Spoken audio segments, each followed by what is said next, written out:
Hello, boys and girls of the world. It is I, your famous Medford Peter, in the truck, on the mass bike, heading home from Framingham State Prison, where I just visited my wonderful girlfriend, who I realized today really loves me for me. And this is how I know she really loves me for me. 5 years ago, I met this girl. She was a fare in my cab. Loved the girl to death. And knew there was that connection.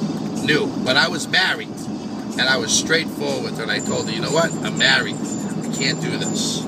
When you come home, you know, if I ever end up divorced or you end up single from your boyfriend at the time, you let me know.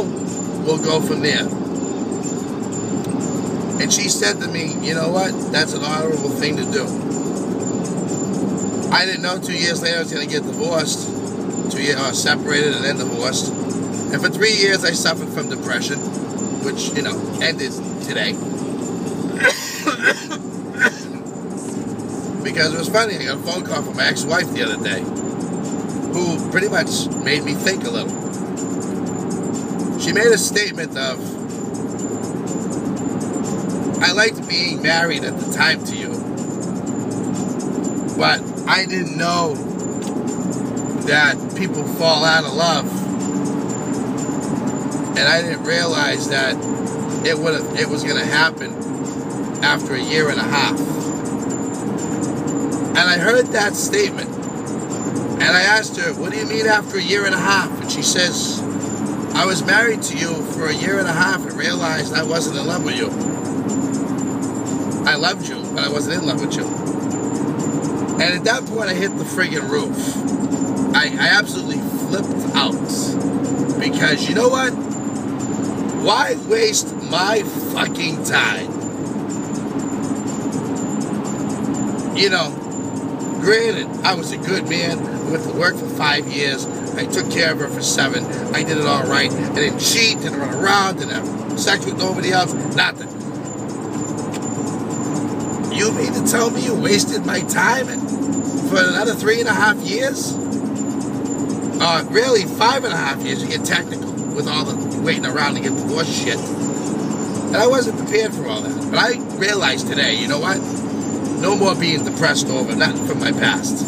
If you're in my past, I'm putting up the fucking wall. Because you're in my past.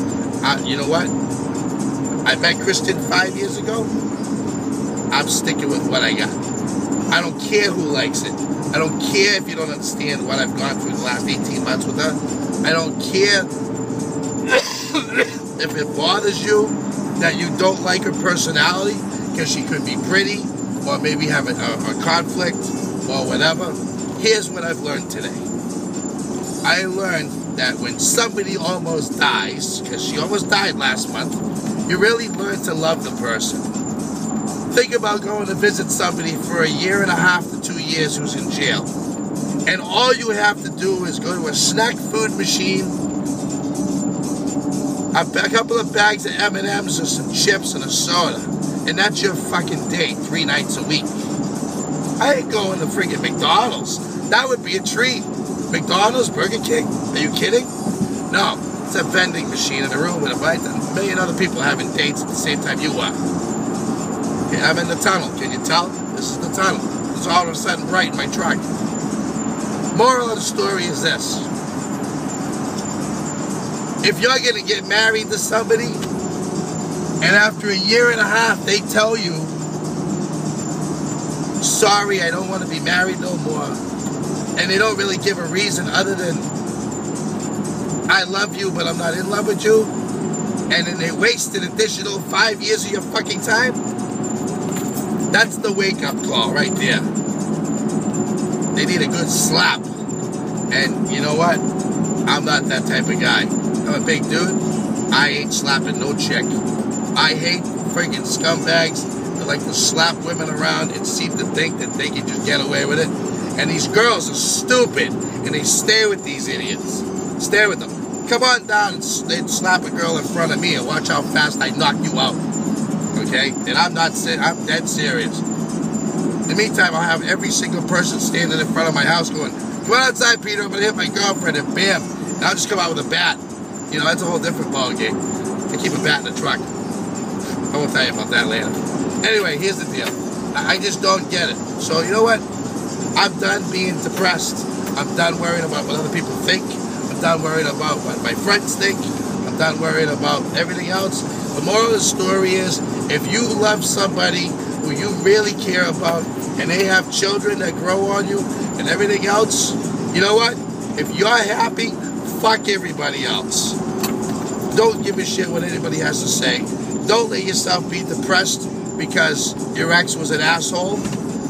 He's an asshole for a reason. And you know what? If they have children, and you have children together, don't do this, he ain't seeing his kid shit. No. Beat his ass in court and get child support, ladies. What are you thinking? Oh, gentlemen. In the meantime, Christy comes home in 5.5 months. Medford P's life is now changed. I'm a happy guy. I'm going to remain happy. I'm going to enjoy my comforts of happiness when she comes home. And I can't wait to actually be able to be a dad. A real dad, because, you know, that's next. But would I get married again? That's the question.